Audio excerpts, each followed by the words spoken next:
Christian Parenting.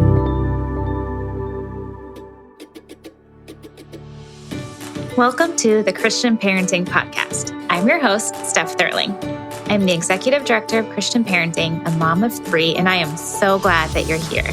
This is a place where you can bring your real self, no matter what that looks like today, and be given the space, resources, and encouragement you need to set aside perfection and grow into the perfectly imperfect parent God made you to be.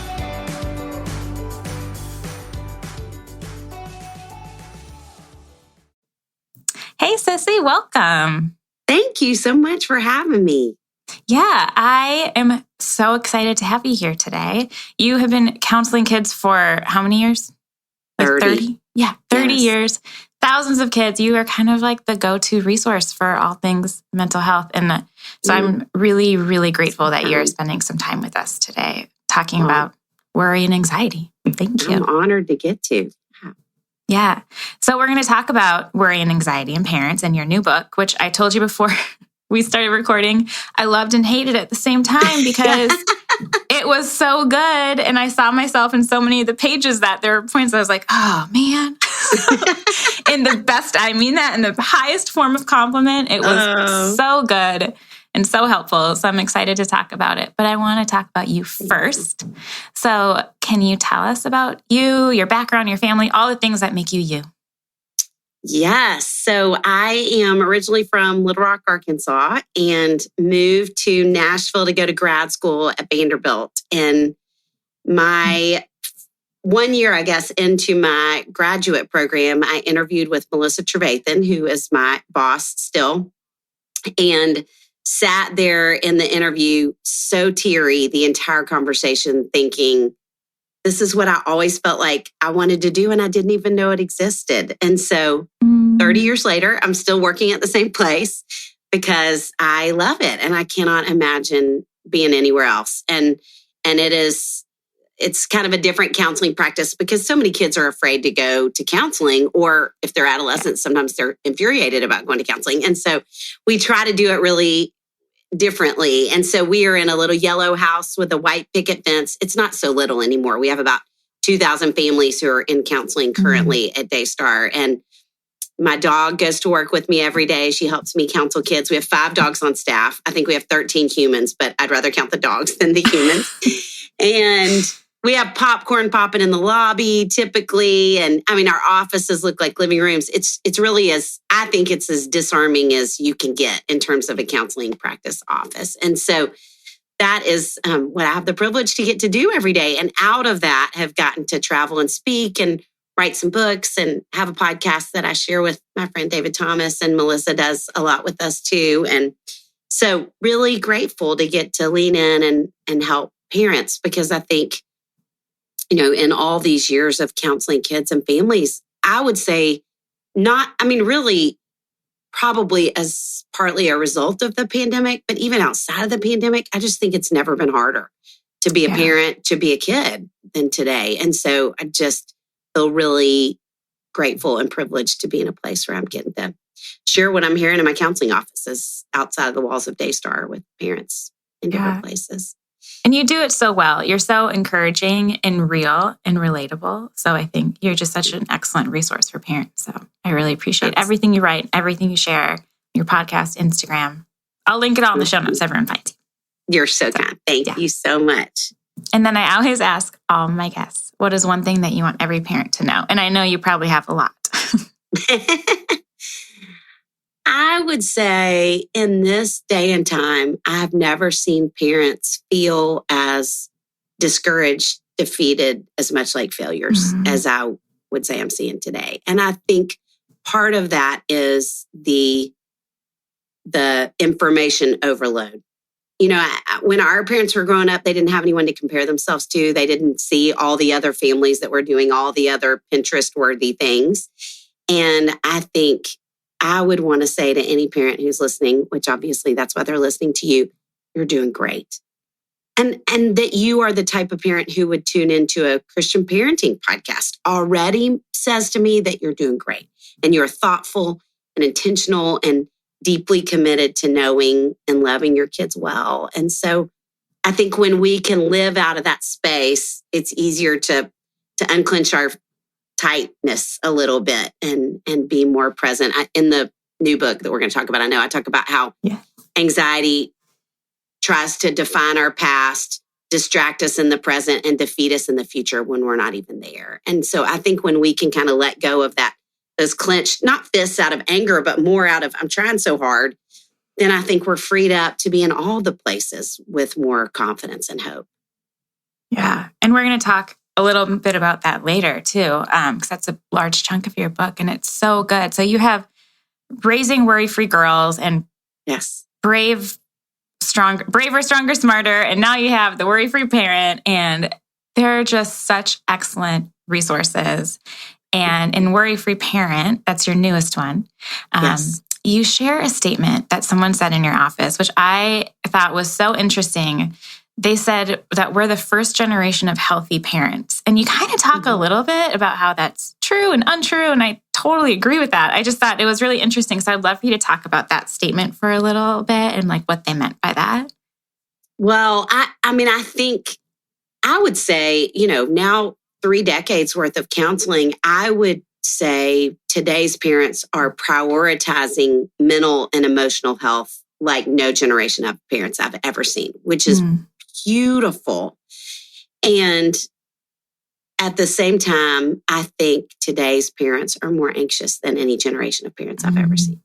And we're now looking at 1 in 4 kids, 1 in 3 adolescents are dealing with anxiety, girls twice as likely, but we're also looking at 1 in 3 grownups.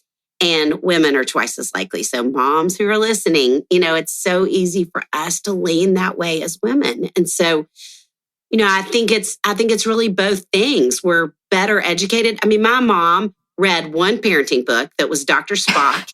And the one thing she took from it was you're supposed to smile at your baby a lot, which I think was great because I think it was teaching you to be attuned, which now we know attunement helps with self-regulation and all the things like that.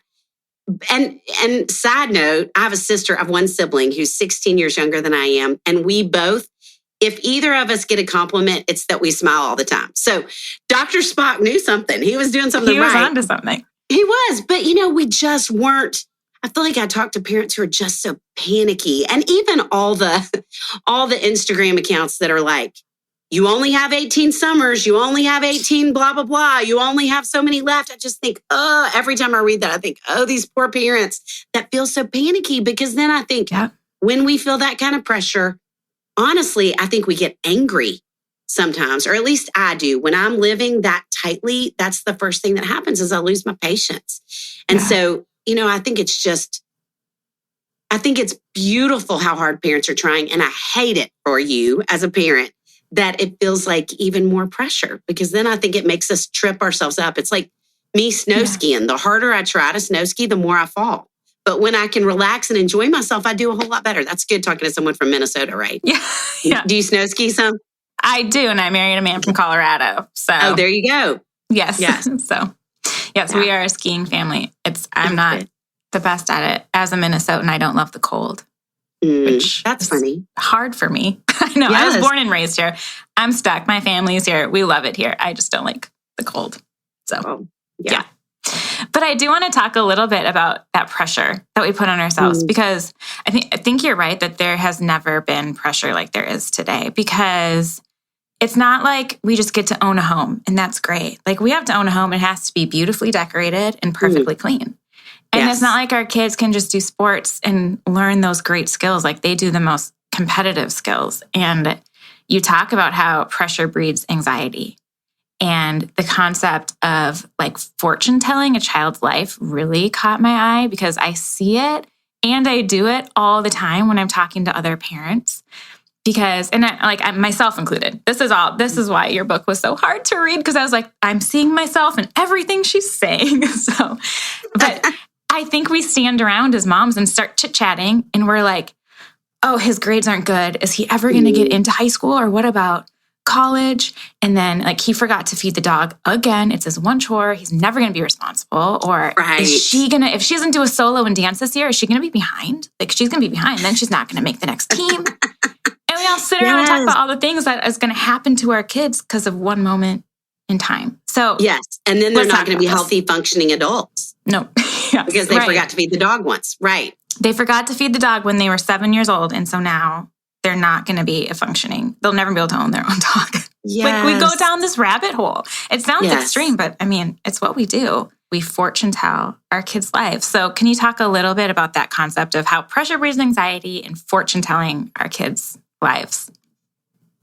Just keeps us there. Yes, definitely. And you gave a million great examples. I mean, that's exactly what I talk to parents about in my office, who will say things like, you know, he can't remember to bring home his homework. How is he ever going to drive a car? How's he ever going to get into college? And I think one thing that can be really helpful is to go back to when you were that age. And how many times did you forget to bring home your homework? Or whatever it was that they're missing at that age. Because really counseling kids for this many years, I would say the kids who at 8 are bringing home their homework every day, and the kids who are showing complete maturity and responsibility in all the ways are the kids who are the most burdened by anxiety right now, because they're trying so hard to do everything right, instead of learning through struggle and developing resilience and developing a sense of, oops, I can mess up and it's still okay. And I don't think enough parents, enough of us live with that today. So yes, I definitely think we've got to be really careful of forecasting, because if my mom did that, I remember, this is the most ridiculous thing. When I was in high school, my faith was really important to me. And I had a group of friends, and we were all walking alongside each other. And we would skip class. I remember skipping class and going to the Baptist bookstore and buying some Christian book and praying with my friend in the car while I was skipping class. And if my parents had been forecasting, they would have said, Sissy is going to be the biggest hypocrite to ever hit the face of the earth. That's absurd that I would be doing both of those things at once, but my brain wasn't finished developing. And there were a million stupid things, the times that I stole something once, and from a friend, a pencil, I lied a few times. We all did those things when we were growing up, and we're healthy, functional adults for the most part, with a few mess ups still along the way. And so just to remember that, I think for kids is going to help them not be so anxious, and us as well. Yeah. It really is true. We parent out of so much fear. And it is information overload. Like we just have too much coming at us. Like too much. Not and it's all different in the opinions. news, social media. Oh, yes. Yeah. Even Let's go back to the one stuff. parenting book. I know, Dr. Spock. We all just need Dr. Spock. Smile at your kids. That's your takeaway from this podcast. Just smile a lot and we're good. Yeah. Smile a lot and you'll be fine. Right. That's funny. So what are some of the other ways? So if like parenting out of fear, feeling panicked, what are some of the other ways besides forecasting that you kind of see anxiety come out in parenting? You kind of talk about some of the different ways in your book. Yeah, so I break it down into 5 types of parents that I see the most in my office. And one is a proverbial helicopter parent that we know that's hovering all the time, just trying to make sure everything's okay, protect their child. Then the snowplow parent that's trying to clear the path ahead of them. The bulldozer parent who is trying to go behind and clean up every mistake that their child makes. The sidecar parent, which made me think of Batman and Robin. And that parent, I see that parent all the time in my office, who's saying things like, well, I was anxious when I was that age, for example, and I went to summer camp and it just wrecked me. It was awful. And I looked at my child's picture yesterday on their website and they weren't smiling. So I know they're having a horrible experience. They're not okay. They have no friends, when really that was your experience. And they might be not smiling because they're distracted, or they, whatever it is that could be happening. But because it was right. But because it was my experience, it's going to be theirs. And then the last would be what I call parade float parenting, where I'm going to try and keep things happy and entertain them and not let any sadness come into the picture at all, and do my best to make sure that happens. And none of those options include kids having an opportunity to develop resilience and confidence, because they only develop those things when they're in the midst of hard things. We know suffering produces perseverance, perseverance, character, and character, hope. It starts with suffering. And kids need to struggle. And I love to ask parents, what are 2 things you're doing for your kids right now that they can do for themselves? And what are 2 things you're doing for your kids that they can almost do for themselves? And I want you to stop doing all 4. That's good. When we're done, I'm going to write those down and be like, oh, good. For each of my kids, I'm going to do that. That's good. I want all the listeners to do that too, because I think that's something that's super small, but huge impact. If that's easy to do. Wow. Good. That's good. Yeah. I feel like we can end right here. The end. That was great. Perfect. So fun to talk to you. Yeah. Yeah. As a working mom, 2 of my goals for the new year are to take better care of myself and simplify. And one of the ways I'm doing that is with HelloFresh. There's a reason HelloFresh is America's #1 meal kit. They make it so simple. All I have to do is pick my meals and my delivery date, and all of the pre-portioned ingredients and step-by-step instructions come right to my door. That means less hassle, less wasted food, and they have health-forward options like over 30 calorie-smart and protein-smart recipes each week. The recipe cards are easy to follow and they're full of pictures, so it makes cooking with my kids really fun too. And we all know that when they are involved in the cooking, they're more likely to eat it, so everyone wins. We have a great deal for you right now because I know that mornings can be crazy as a parent.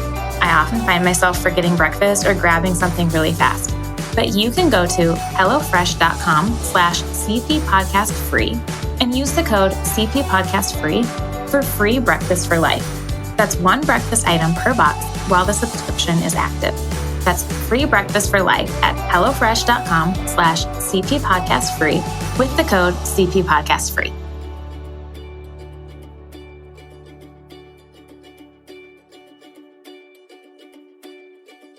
So do you think that can parents, because when I was reading those, I was like, I see myself in all of these, depending on the kid and depending on the moment, right? And like what my past experience has been, like maybe sometimes I will be a sidecar parent because I see them, or a parade. Like, can you be all those things?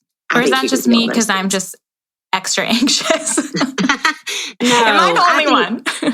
You're not the only one. And I think that's a great point that with different kids, you're going to respond different ways. Because I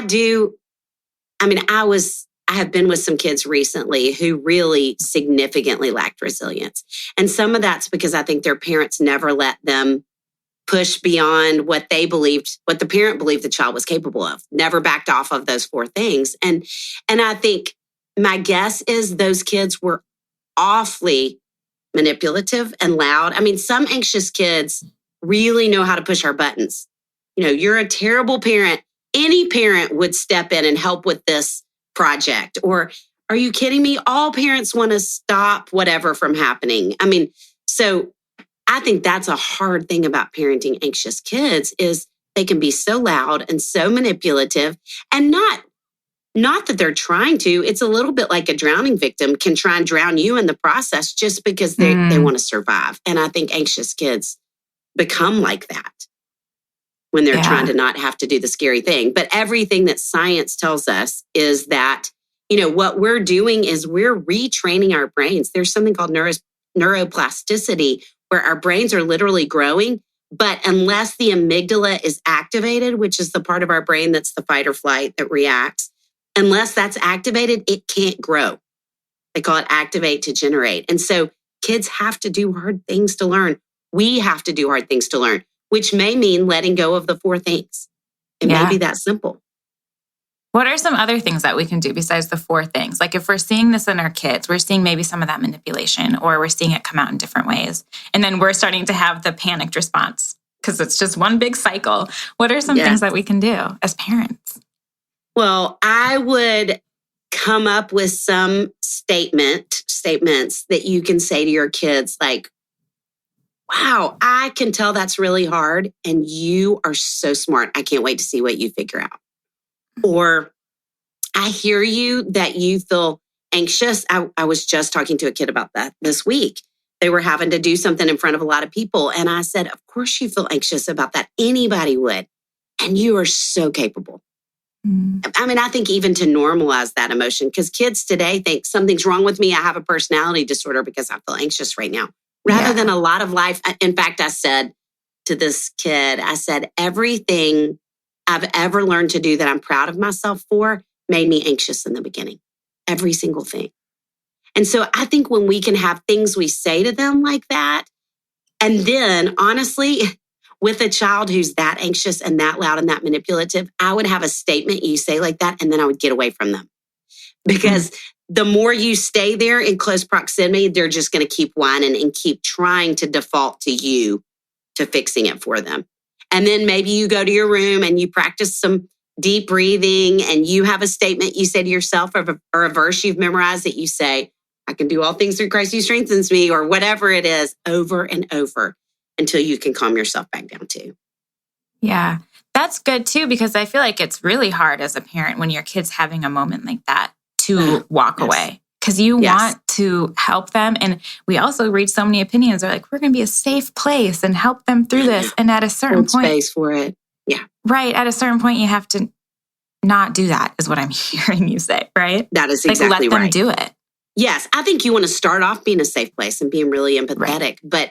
But what I'm seeing is kids who will just wrap themselves around your leg as you stand there and just be completely dependent on you rather than you can do this, you can do this. Right. And we want to grow independent kids who can regulate their own emotions. Exactly. But it's so hard. And I think there's something about the amygdala that's a little bit like if you lived in a dorm or a sorority house when you were in college. And you know how when one person would start their period, the whole hall was having their period at the same time. I think there's something about the amygdala that if your child's gets activated, yours immediately flips. Or if yours does, theirs immediately flips. And so there's just not a productive conversation we're going to get to in those moments because our brains aren't even working in a rational way. So we've got to press pause and get away from each other for a few minutes. We do in our house. There's a lot of times where we'll be in a moment like that with one of our kids. And I'm like, this conversation isn't going anywhere. So we're going to come back to it. Because we do it with my husband too, right? Like at a certain point, you talk yourselves in circles and you're like, this isn't working. Let's take a break. Yes. Or else we're all going to get frustrated. Yes. So, yeah, that's the amygdala. Good to know. Yes. The amygdala, which when the amygdala is working, that means all the blood has left the prefrontal cortex that helps us think rationally and manage our emotions and gone to the amygdala. So in fact, until we can calm our body back down, we're not even going to be capable of rational thought, which is why the breathing, as silly as I think it sounds sometimes, it really does make a difference. Yeah. Deep breathing is an amazing tool. We like to do in our house. We pair that with prayer for our kids and for ourselves too. Yes, I love that. It's really helpful. Yeah, we'll say, Lord, give me peace as we do like deep breaths. Try to get everyone calm so we can be somewhat rational. That's so good. Okay, so you have a whole chapter on this concept, and I want to talk about that a little bit. Like it's the chapter's called Try Softer. Like, what do you mean by that? Well, I have a very wise friend who was, she's so wise that she wasn't saying to me, try softer. She was saying, I need to learn to try softer. I think when I really needed to learn to try softer.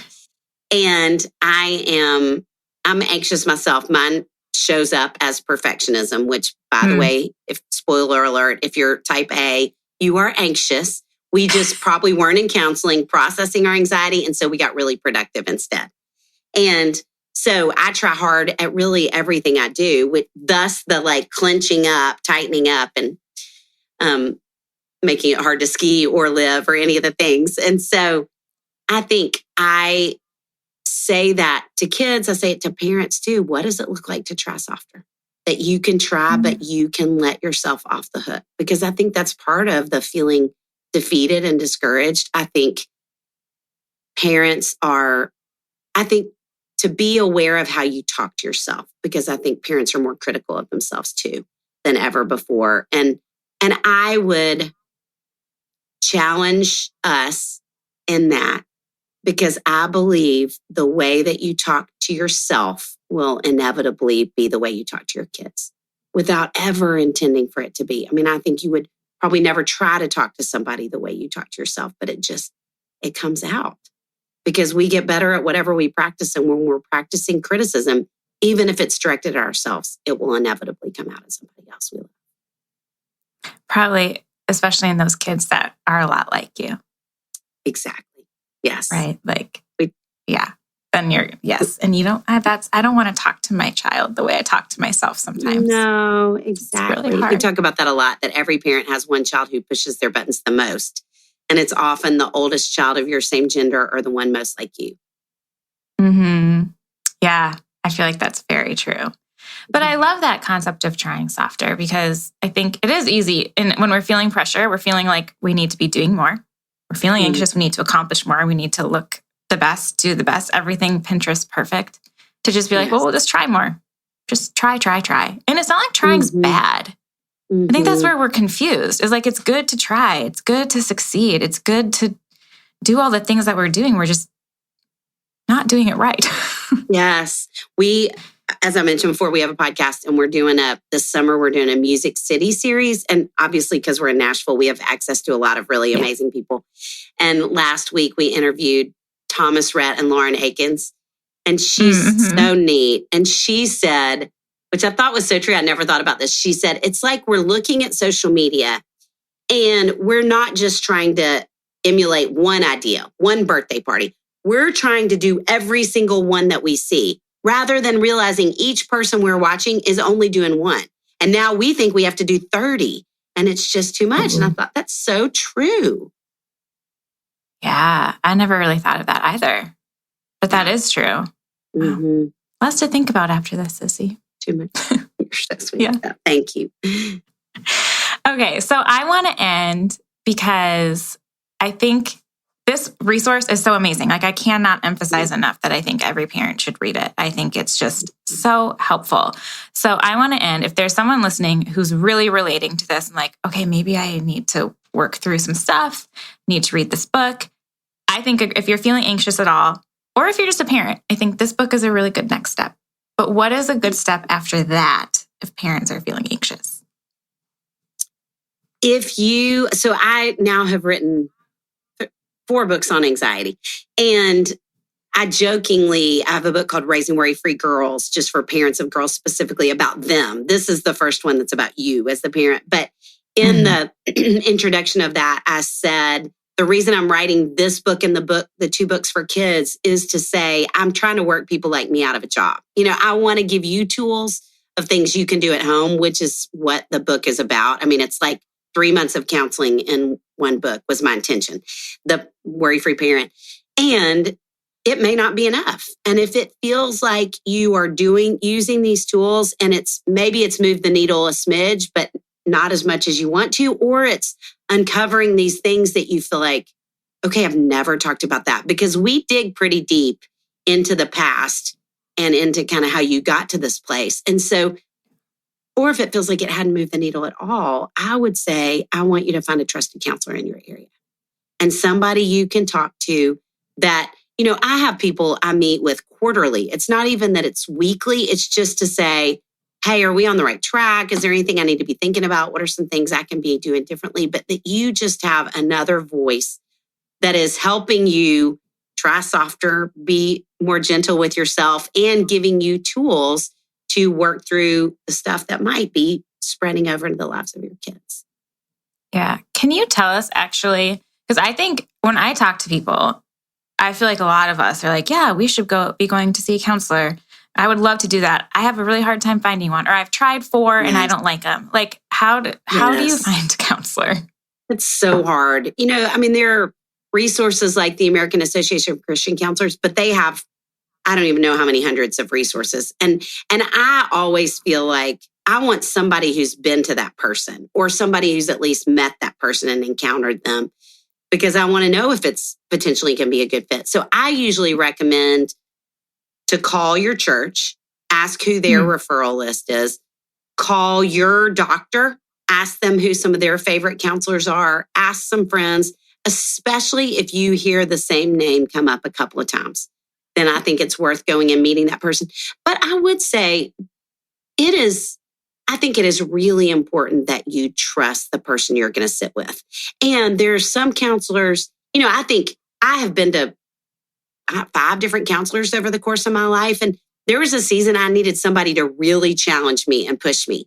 And then there was a season that I needed somebody to be really kind and gentle with me. And that doesn't mean one counselor is better than the other. It just means we need different things at different times. And so don't be afraid to go see somebody and decide it's not a great fit and go meet a couple of different people. I'm the person who, I don't want to quit the person who cuts my hair because I feel guilty and I think I'm going to hurt their feelings. Do not treat counseling that way. Me too. We're fine. Go find somebody that feels like a really good fit. And it may take you some tries to find that.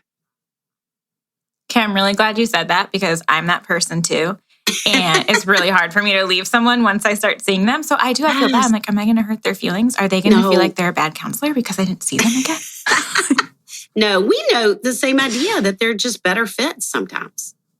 Yeah. Well, good. I hope that gives someone some freedom to try until they find the right fit. That's right. And you can get a different person to cut your hair too. It's fine. Try all the people. Yes. Sissy's giving you permission. Yeah. Yeah. Okay. Before we go, do you have any other last encouragement for parents? Well, I think just what we've talked about, that if you feel anxious, please know it really means you're a great parent, that you are trying so hard and it matters so much to you to get it right, and that you obviously love your kids deeply. And so that's part of one of the tools we talk about, that's reframing. And I just would want you to sit with that much more than I'm messing this up. It is way more about the fact that you care so deeply. Thank you. Can you tell everyone where they can listen to your podcast, find your books, connect with you? Because you have a lot of stuff on Instagram too. So just tell us where we can find you. Yes. raisingboysandgirls.com is our website, and all the things are linked there. And David Thomas, who's kind of my counterpart and does a lot more work with boys, he and I are very active on Instagram, trying to help as much as we can. I'm at Sissy Goff, and then we kind of alternate on Raising Boys and Girls. So any of those places you can find me. Great. Thank you. I'll put all that stuff in the show notes for you. So thank you so much for being here today. I really, really appreciate your time. Well, you are delightful to talk to and grateful to be with you. Thank you so much for listening to the Christian Parenting Podcast. If you haven't subscribed, you can do that now, and that way you won't miss an episode. You can connect with us on Instagram at ChristianParenting_org and see more resources at ChristianParenting.org.